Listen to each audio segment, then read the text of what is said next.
Hey everyone, and welcome to Almost Cancelled. I am Peter, and that is Tara, and we are going to talk about Chernobyl.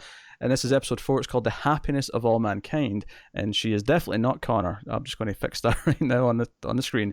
But I noticed it right away. Like I noticed it like in the middle of the intro. So I never notice it. yeah, fine, that's fine. I But never catch it. I noticed it, so I'll fix it. So just to be clear, this is not Connor.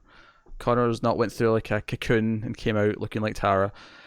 So this is episode 4, penultimate episode, and I was actually a little bit curious after last week's episode. I was thinking to myself, well, we've done all the danger, the initial explosion, we've done the having to go in and drain the water, the miners, all this different stuff. Like, I was wondering if, like, okay, maybe we'll get away from the, the quote unquote the tense stuff, like the stuff that would, like, hit me in the gut, right? I thought maybe that'll be done because now it'll just be about trying to figure out and blame people and that kind of thing. And then this episode hits me with HBO said, "Hold my beer." Yes, this episode hit me with we have to shoot puppies and kitties in the face, and it was like, okay, all right. It's so hard. So let's start with that subplot. Let's start with this. We get a shipment of men coming in, and they know when he gets to his tent, the main guy, Pavel, I think his name was. If I just scroll down, and yeah, Pavel. Yeah. And he goes in, the commander. And Bacho? What, the commander did? Bacho is the other guy's name? The head liquidator? You may be right. You can keep going. Who notably, actually, just a side tangent here about this actor who plays this head liquidator, this little group. He was in a video game last year called A Way Out. I don't know if you remember this game. It was a co-op game where you have to, it's 2 players and you have to work together to get out of the prison, right? I don't know if you remember. I don't know if you never played it, but I'm familiar. Yeah, I never played it either, but I don't know if you remember at the Game Awards that same year, the creator of the game, the director, had his rant at the Game Awards about F the Oscars and this is much better, and it was this drunken rant, and it was like something everyone remembered from it. Right? Why am I telling you this? I'm telling you this because this actor's his brother, and I really laughed when I found this out. So if you're a gamer and you remember this F the Oscars rant from the director of A Way Out, this is that guy's brother who's playing this liquidator. So anyway, and that makes sense because he's in the game. Obviously, I watched the Game Awards last year. That's the only one. Yeah.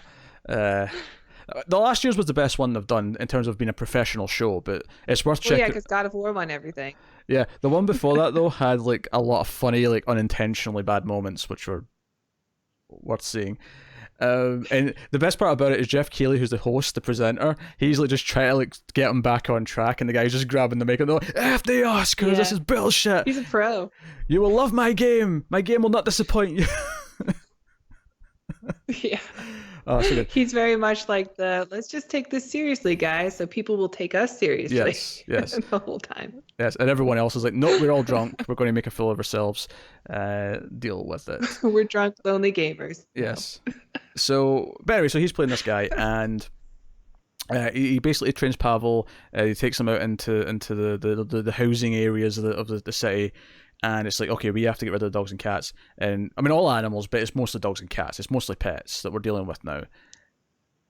Yeah, it's so hard. Like, because they say right away, like, you could tell that Bacho has done this a lot because he's like, it's fine. It's super easy. All you have to do is like do like a general call and they come to you because they're pets, and it's super easy to shoot them because they expect you to give them food and love, and you're like, oh my god, that makes it worse, not easier. Yeah, this was all awful. But I really appreciated when he's like his second rule, because his first rule is don't point the gun at me, which makes sense. You just don't like that. Although I did laugh when he said you can point it at the other guy. I don't really care if you point it at him, but you don't point it at me.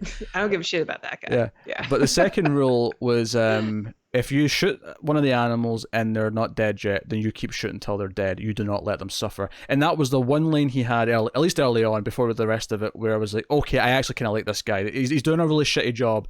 It sounds like he doesn't care, but it removes the cruelty from it. But he really does care. He cares about not letting them suffer. And it was like, okay, I've attached myself to this character a little bit more than I had before because he said that. But at the same time, when Pavel does end up alone with a dog and he shoots it and it's not dead, you don't necessarily like hate him for not shooting again right away. You understand why he's like in shock, why this is the first time he's ever done this. Because they mention that, Yeah. because they're like, oh, were you in Afghanistan? And he's like, no, I was on like he was on like traffic duty or something. He's like a young cop or whatever from one of the cities. And he's like, oh, they're running out of men, like they're running out of Yeah, soldiers. and they're like, oh no, they're running out of men. Yeah. So now they're bringing in other, just the general police or whatever. And I suppose two things I want to talk about just from just little details about the world here. One, they're all wearing these like lead crotch protectors, which Egg baskets. I have to question how much these are helping. Because if the rest of your body's screwed, I don't know if you really care if your balls are going to fall off, but I mean, I guess that's just dude logic. Yeah, I don't know. I'm sure they're just protecting their future babies, maybe. I guess. Who knows? If they live long enough to have babies. I mean, maybe a lot of them did. Yeah. But, like, it's not necessarily made clear in this. You listen to the podcast for this week, but it's not made clear in the episode, like, necessarily all these people who are around the area helping with this, like, how badly, they're getting affected by radiation. Like, are they just like a little bit sick? Are they in the 5-year camp that Legazov and Boris are, or are they a little bit better than they are because they came later? Like, I don't know. One of the things they did address, because it comes up later in the episode at the very end, is that radiation poisoning is not something that you can recover from. It's cumulative. Yeah. So it's not like you can go out and get a little bit of radiation and then you come out of it and you kind of reset, or your healing bar goes up and you can go back out again. It's something that stays with you forever. So if you go back out, that's just more radiation. There is a lifetime limit to how much you can take, basically. I mean, hell. So that is something they talked about. Yeah. I mean, hell, is a limit in how many times you're allowed to get an X-ray. Just in the sort of the simplest, like most common, like way to get radiation, I guess. But then the other thing I wanted to mention, just because it was very disgusting, was like how they're going to the toilet. There's just this big log. There's like a bench. They just like sort of lean over and just. I was like, oh, that's pretty. Yeah, it looked like the trenches in like World War I. Just because there are pictures of that. It's just a little strip that you sit on with a bar with a bunch of other dudes next to you, just pooping into a trough. Yeah, I can't. It was actually a lot like a war movie. This scene, like it reminded me of. Did you see All Quiet on the Western Front? I think I saw that in school, actually. Yeah, probably. It was, like the young guy coming into this area that he's not really familiar with. He's expecting like this military order. Instead, he just gets one older guy who's been there for a while, who's, has fought a lot of different types of wars. And he doesn't seem to be doing things by the book anymore. He kind of runs his own life. It reminded me of that a lot. Yeah, and in this episode, it's just and maybe also because the kid was from Dunkirk. Yeah, or the film Dunkirk, so maybe that's why I kept thinking of a war movie. Yeah, not actual Dunkirk, yes, from the film Dunkirk, which because basically like this guy is just getting through it by drinking vodka constantly. That's how he does this, like every day. He's just constant because he offers the kid vodka. There was so much vodka. Yeah, and he's like, it's a bit early for that. And then I didn't see any water. It was just like crates after crates of just bottles of vodka. Yeah, so like they're doing that, and we have all these. And it gets really, really kind of, dark. The kid, after that first dog incident, is kind of like distraught. This is when he first starts drinking with the others. He doesn't want to eat anything. And they keep doing it all day. And then he eventually, because the guy keeps getting upset at him for like not doing his job properly. I mean, not a lot. He's actually very sympathetic, because after this scene, he sits with and says, hey, the first time I killed a person, this is what it feels like. And he talks about how you think that was never you, but then you wake up the next day and realize that was always you, and you kind of learn to live with it, right?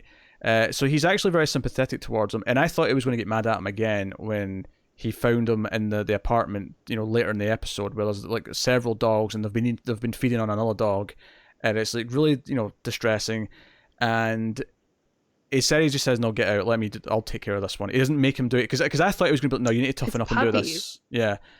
I thought it was going to make him toughen up. It's just a bunch of puppies. But he was like, no, this is your first day, get out. I'll do it.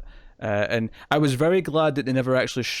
we see, the first dog that Pavel hits, we see lying wounded, but we never actually see a shot of any dogs actually taking a bullet, and I was really happy about that because I was very worried in the build up to some of this Yeah. that they were going to like go really over the top with it and like show me animals getting hit Yeah. and you know, I was watching That this. probably would have been too much. I had my cat in my lap, and you know, at one point there was a cat, like a shot of a cat in the grass, and I'm like holding my cat dearly, like, Wesker, my baby, nothing's going to happen to you. Yeah, they really did a good job of like they just did close up of animals' faces, almost like these are victims. Like you would think of them as your family if they were your household pet. And it's hard not to make that connection. Like these are also lives lost. Yeah. And I know they're just animals, but like God, that's so sad. Like they really did a good job of making you empathize with them. Hey, if I was given the choice between my pets and like a lot of humans I don't like, I'll tell you what, I know what choices I'm making. Yes, I will let that prick die to save my cats.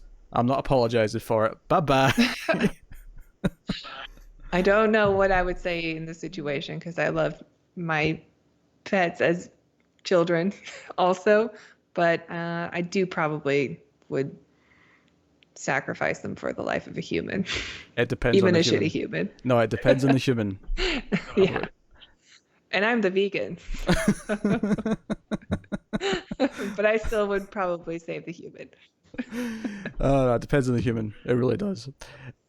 So no, like this is really dark, and we eventually get a scene where like, they actually take them to the landfill at the end, where they're going to bury them in cement, just like the humans get buried that have been irradiated, and it just really Yeah. dark. And we see there's just a shot of all these dead like pets, like coming off the truck into the pit, and it's just kind of heartbreaking and depressing in every possible way. Yeah.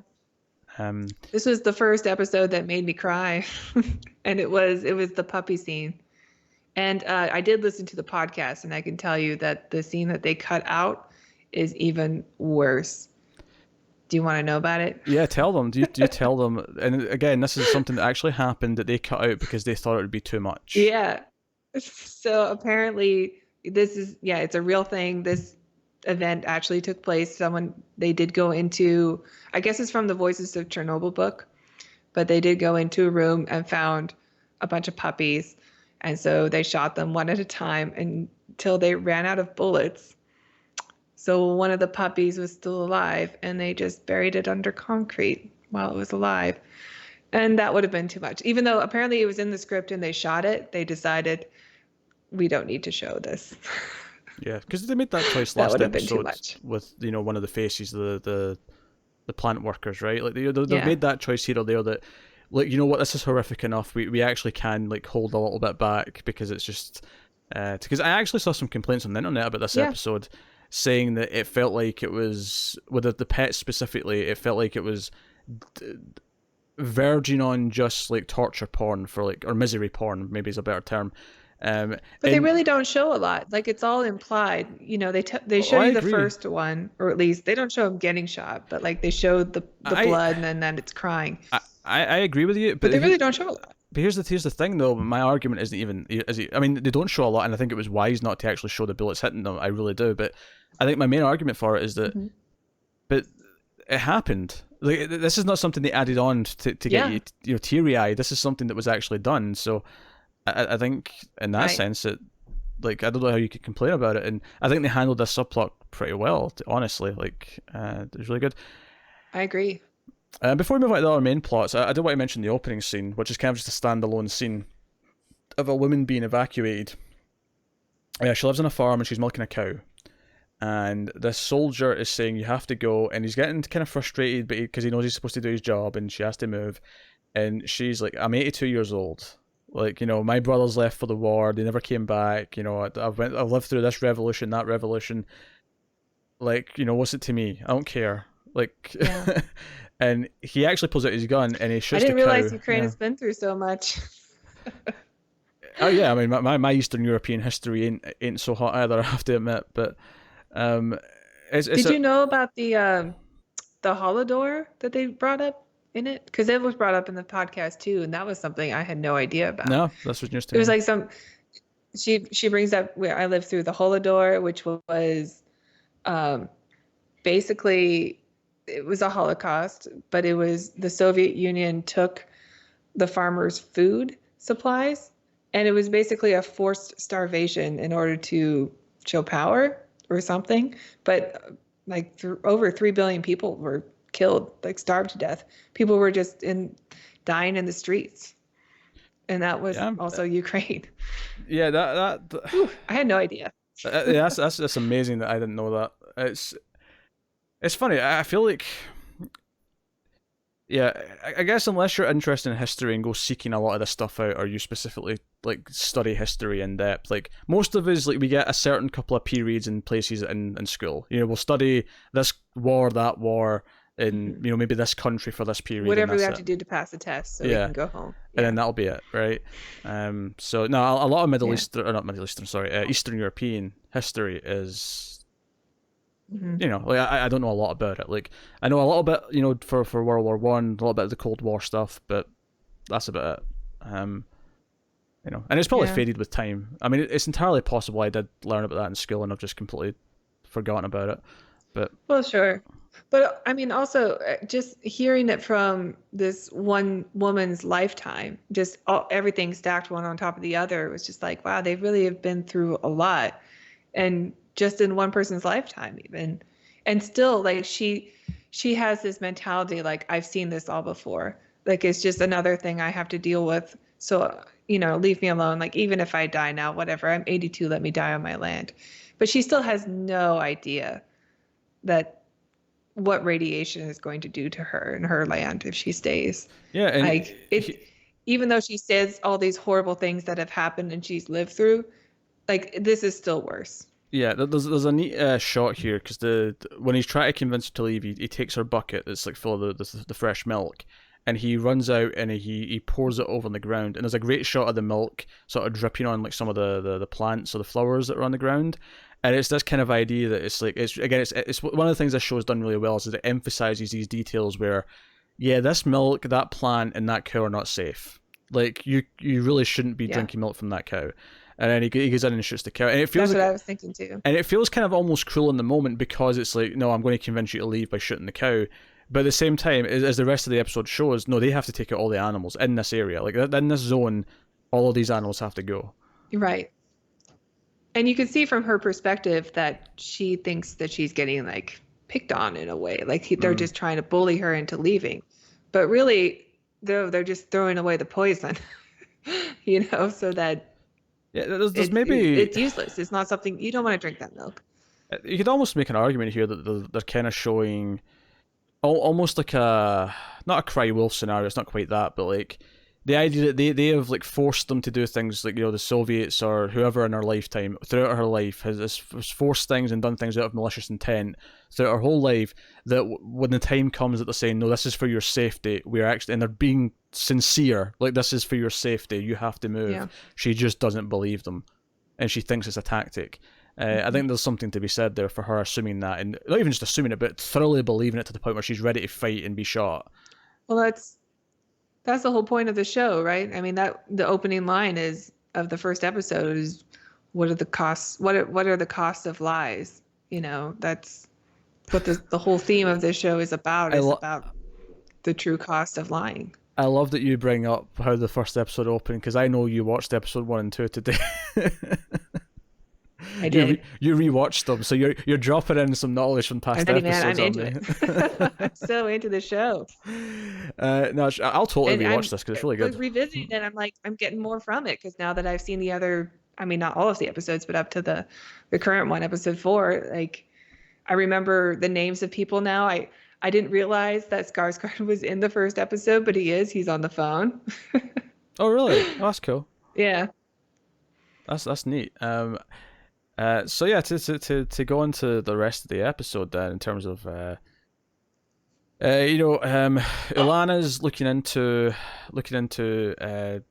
trying to figure out what happened, and she's looking for reports that have been made on nuclear power plants and the reactors in the Soviet Union. And there's a great scene where she goes to the library and she's like, "Hey, like I need these books, these documents, but all of them are on the permission only list, right?" And she gives her this list, and this guy comes out from the back, takes the list, and she's got like a letter to prove that she's supposed to have permission for at least a certain level of clearance. And I love that scene. and he comes back out and says you can have this. There's like 12 on the list, and you can have this one, just this one. Right. And she goes off, and there's a couple of pages that have been redacted, but they're a bit stupid here and didn't redact the table of contents. So she has an idea of what was taken.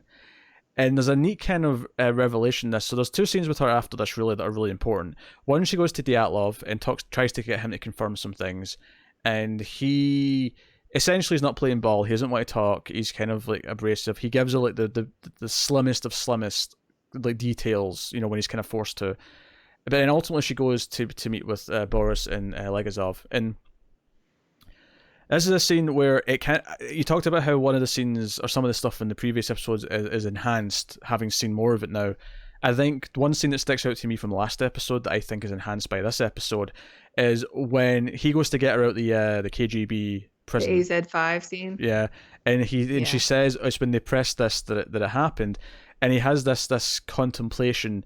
I think rethinking that scene now in my head, he's basically saying investigating this, knowing that he's essentially one of the culprits, maybe a strong word, but he was at least involved in a cover up about this.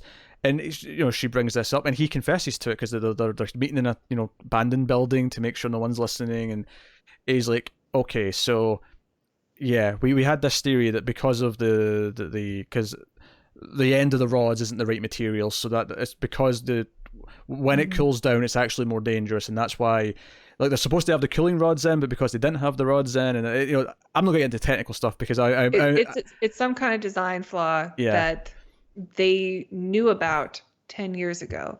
But by no means can I thoroughly explain this. I'd have to watch the scene probably 5 more times to really reiterate all the information exactly. But essentially, like the ultimate come down is like Boris is like, so it is their fault, because one of the points they make is that it shouldn't have been stressed that much before they did this. Like that was like a mistake to do that. So it's like, so it was their fault, and he's like, well, that's partially true. It is partly their fault, but it's not all. It's also not completely their fault, and that's also true. This is something that if people had known about, it might not have happened.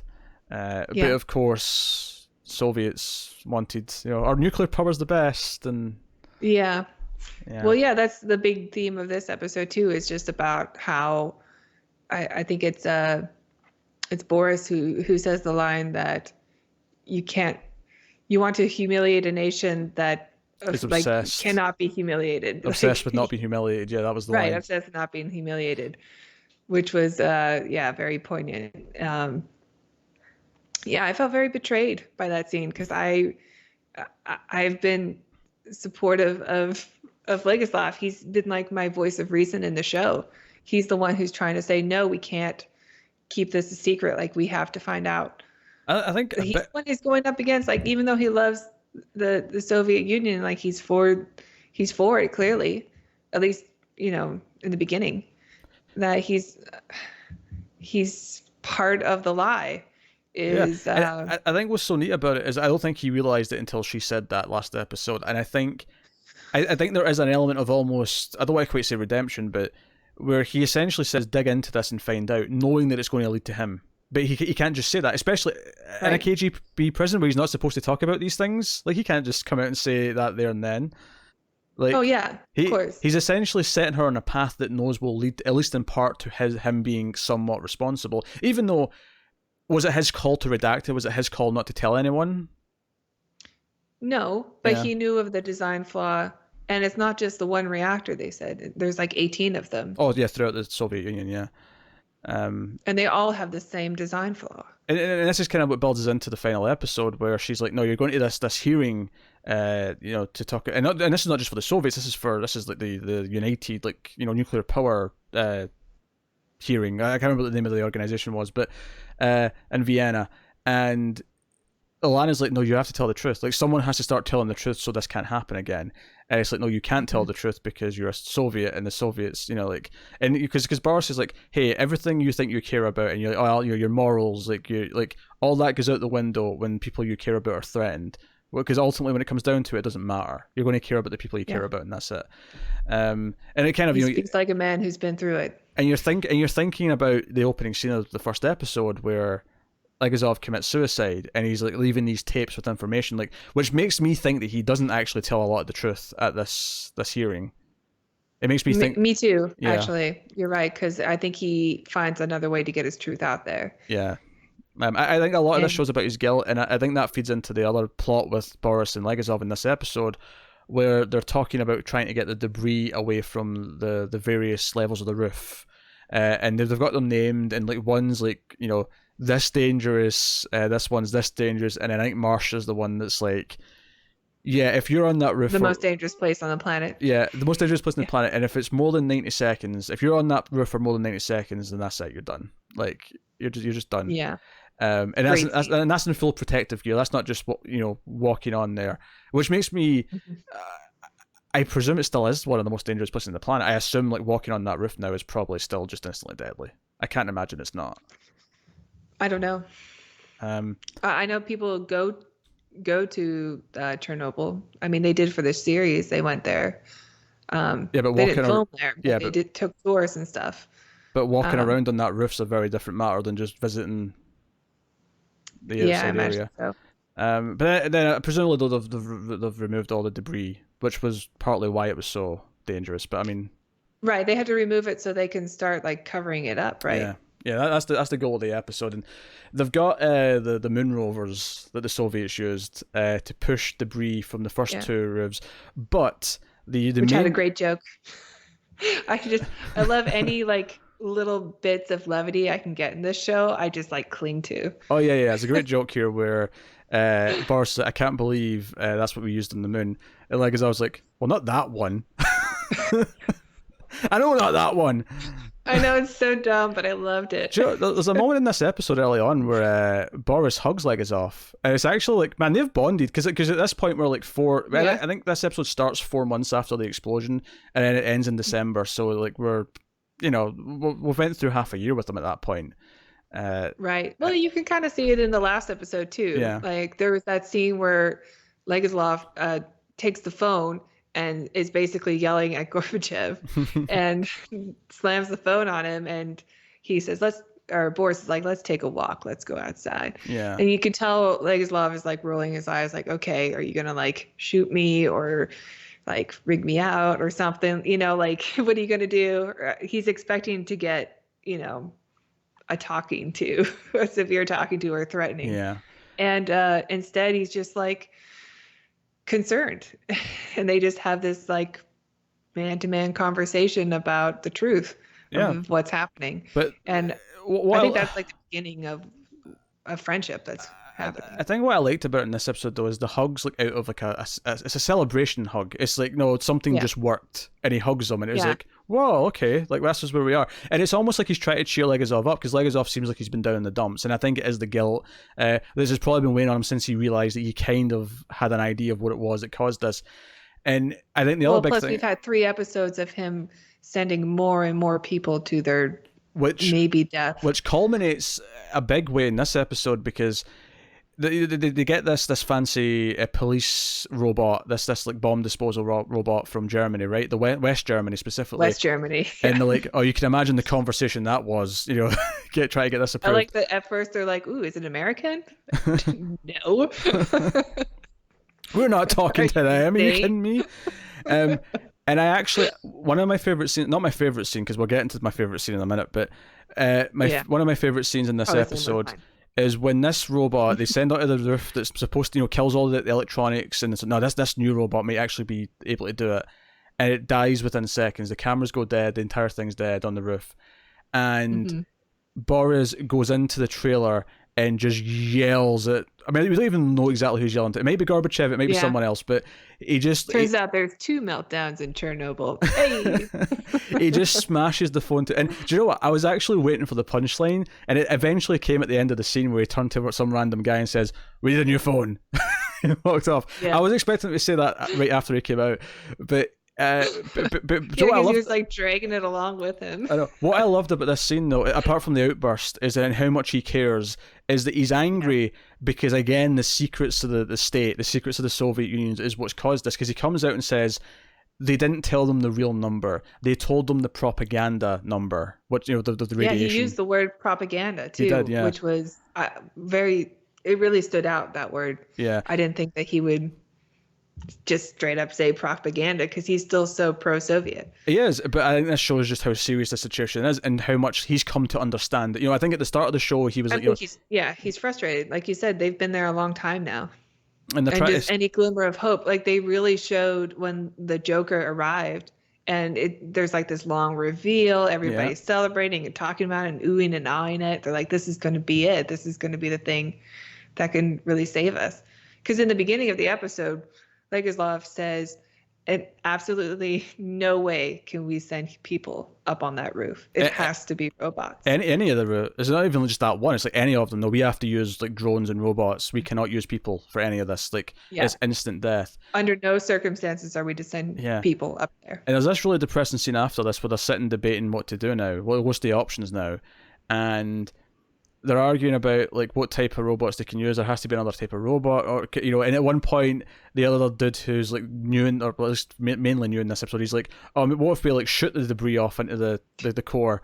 Like we've got explosive rounds." And Boris is like, "You want to start more fires on the top of a nuclear reactor because it was so easy to put out the first time."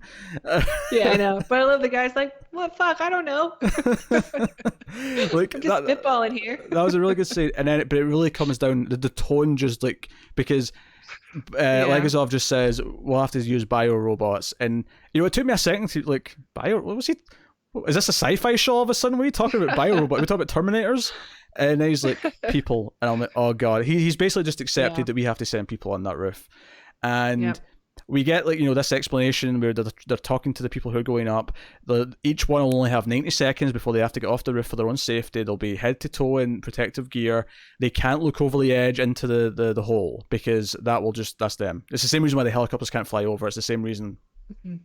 The face. You heard about the face they didn't show last episode. Yeah. And we get this phenomenal sequence. They're waiting to go in. Like the previous shift, the 90-second shift comes out, and there's this guy who's like just through the hole in the wall where it's presumably still very radiated, but not quite as bad. He's like, "Okay, you got 90 seconds. I'm going to ring this bell when it's time to come back. Don't trip. Don't stumble. Don't look over the edge." And it explains the rules. And in this sequence, when we follow this character, we don't even know, right? It's just this new person, but this becomes our main character for this scene. And we follow him for the duration of the 90 seconds in one single take. And it is a fantastic... It might even be the best scene of this entire show so far. It's incredible. This is how good this is.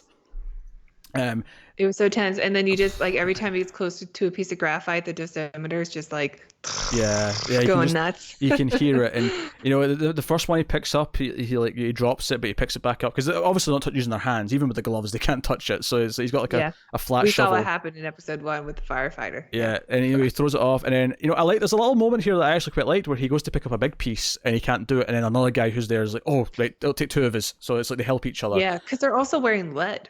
Lead is freaking heavy. Yeah, they are not. They are not very mobile right now.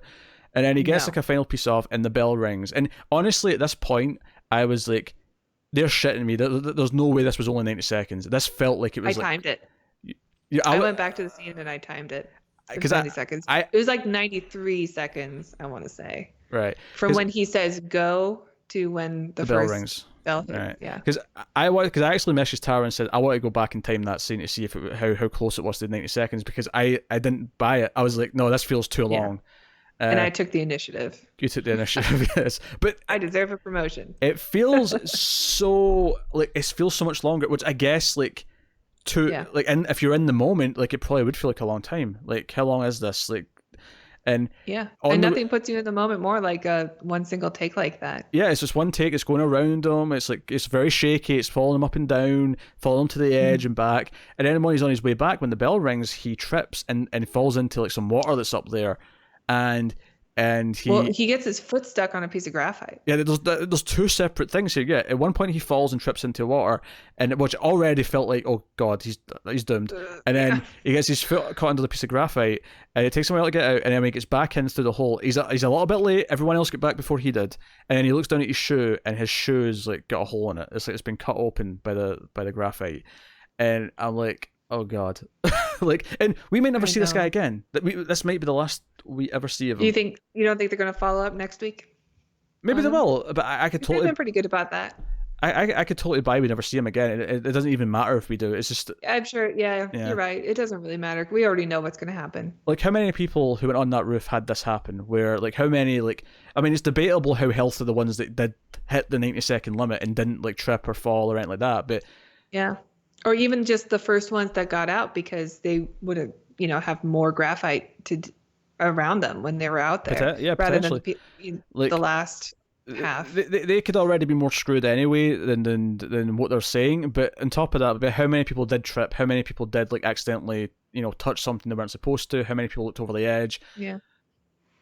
I think there is this thing where no one understands how scary it is. Like everyone assumes that it's not as bad as they're saying, and they think, "Oh, it'll be fine." And that's the attitude that gets elected. And even though how scary it is, like I almost felt that when he was on the roof, there was a temptation for him to look over, because you're told not to.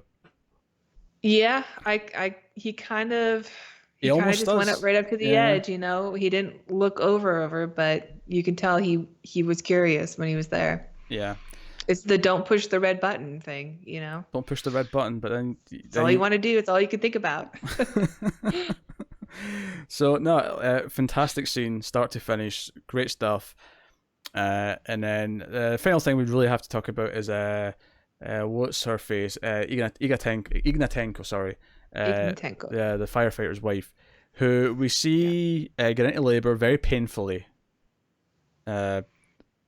In December, and then we hear that during the scene with Alana, that her baby actually took all the radiation. Like the only reason why she's alive is because the baby absorbed it all. Yeah. And the final scene of the episode, after like a little montage of things happening, is just going to the hospital and seeing the empty crib next to her as she's just sitting there on the bed, and it is just this miserable, feeling. Yeah. So. And we know that she is okay because, her body gave all the radiation to her baby, which is the thing that apparently happened. I actually think this story sounded very familiar after I heard it. I want to say this is one of the stories that I heard about before watching the show.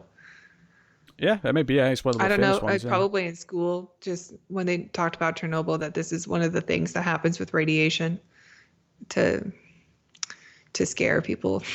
I guess scare kids. I can see that. Yeah, if you see a sign that says radioactive, do not enter. You do not bloody enter. This is not just like keep off my property. This is serious. Don't go in there. I must have heard it somewhere because it did sound very familiar after they said it. Yeah. I was not expecting. I was expecting like a 3-eyed baby, but I wasn't expecting a poor little infant just to die of radiation poisoning. God, it's so awful. That was a joke, right? You weren't actually expecting a 3-eyed baby coming out, right? Well, yeah. Okay, I'm just checking. I'm just for the comments' sake. I was expecting the hills to have eyes. Yeah. I just didn't want the comments to be like, oh, she's so dumb. She thinks actually 3-eyed baby. It's not a Simpsons. I wasn't. I'm preemptively battling the angry comments. I know about Blinky. Yeah. Yeah, it's Blinky. Yes. So I actually, for the first time in the whole show, I actually saw the next time on. I'll admit it was only because I was too lazy to reach for the remote before it hit that point. But I'm actually glad I did. I actually don't think I watched it. Well, I'm actually very intrigued because the next episode, at least from the next time on, it looks like it's the hearing, but it looks like we're going to get scenes from before it happened and the night of. Like we're going to see, like as like Dyatlov and the others are like describing what happened. It looks like we're actually going to get the sequence of events that led to it happen. And I'm like, oh, that's really cool. I'm actually excited about this. I want to see the. Oh, okay. I want to see the night play out and the choices that were made, and like that's actually kind of exciting, I think. So. I agree. Yeah, I'm kind of bummed that there's only one more. I know, but I think only having 5 is what's partly made it such a dense, packed, high quality show. There's been no. Oh, I wouldn't. There's no scene that is a waste. Yeah. So far. No, everything's great. I agree.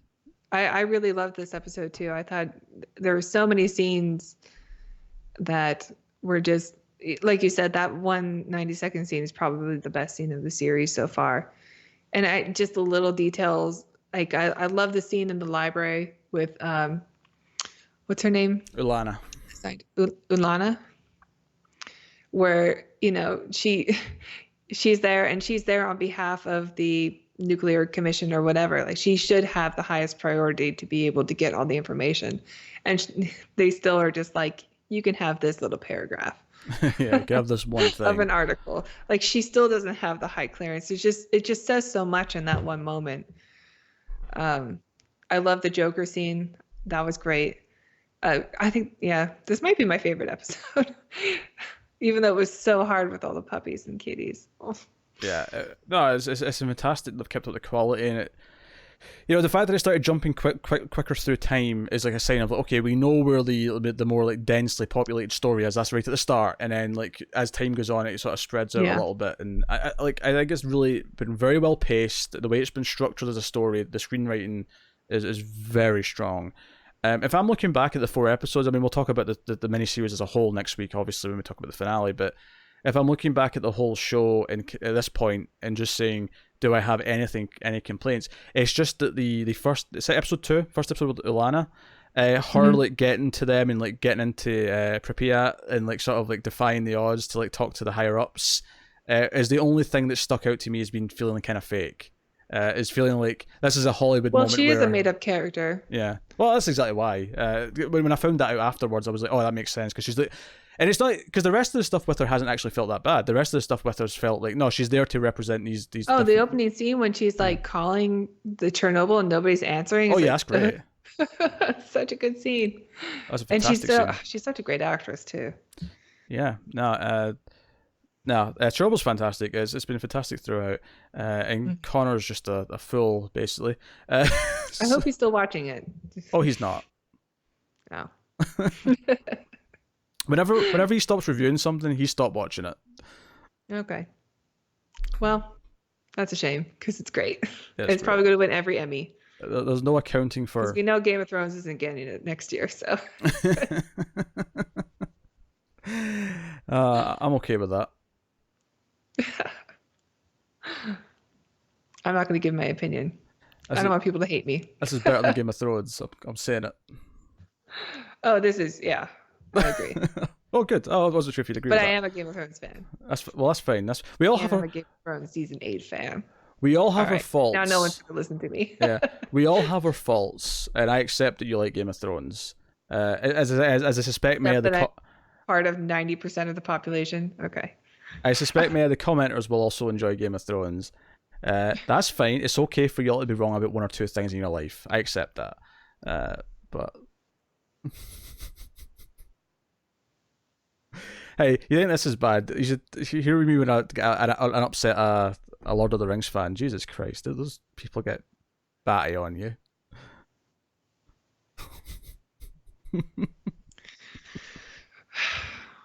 I don't like fantasy, okay? I don't understand how fantasy is so much different than Buffy the Vampire Slayer. How dare you? How are vampires and werewolves that much more okay in your mind, but like magic and like wizards? No, that's too much. It's about how the stories are written and about the tropes that Buffy, and to an extent, where these types of creatures feature are horror films or horror stories, and horror fantasy is a little bit different because it's treated as this mystical thing that we can't explain, and it's kind of like, whereas I hate when it's like, you know, like Harry Potter is like Expelliarmus, that does that thing. Yeah, I can't wait for your research paper on this. Never. So that is Chernobyl, believe it or not, episode 4.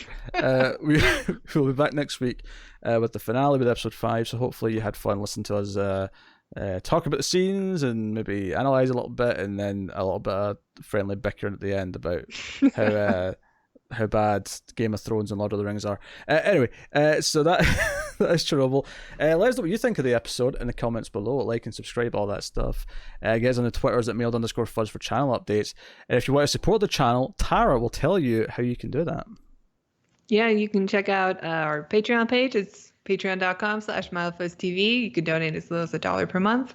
And with that $1, you get bonus episodes of some shows we do, including the ACE, the Atomic Cinema Experiment, which is our science fiction movie podcast. So check that out. So I was even kind of on topic, atomic. Yeah. Oh, I just had an idea. You know how Only we're the ones that melt down. Yeah, I was just having I had a thought. You know how we were debating about doing like a theme month, like we do with Streams the Octoberthon? Meltdown month. Whoa. Nailed it. All right, that is been us. Also, if you want to check out other content we have, I've been reviewing Big Little Lies season 1 on my own, but Tara will be joining me for season 2 when that hits from HBO. Pretty soon. Yeah, barring one episode because she's moving house that week. But other than that, she'll be here for season 2. So more HBO premium television content is going to be reviewed soon. So look forward to that. But that is us. So thank you once again for watching or listening. We always appreciate it. Keep watching TV, guys. Have you got any vanilla?